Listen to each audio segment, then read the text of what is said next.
பிசாசு பயங்காட்டியே வச்சுருப்பான். ஆமேன்.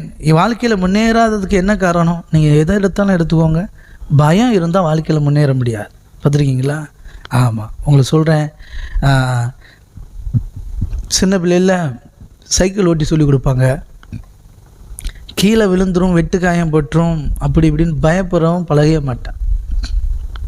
சின்ன பிள்ளையில் நீச்சல் சொல்லி கொடுப்பாங்க. ஐயோ முங்கிடுவேன், தண்ணியை குடிச்சிருவேன், இப்போ ஆத்தோட போயிடுவேன் அப்படின்னு நினச்சவன் நீச்சல் அடித்து பழக மாட்டான். இப்படி வாழ்க்கையில் எல்லாமே பயம், ஒரு பயம், சரிங்களா? ஒரு பயம் வந்துட்டுன்னு வச்சுக்கோங்களேன், முன்னேற முடியாது.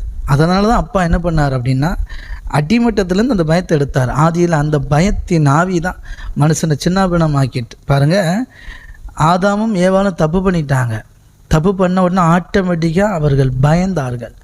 ஆமாம், பயந்து போய் ஒளிஞ்சிருக்கிறேன்னு சொன்னான்.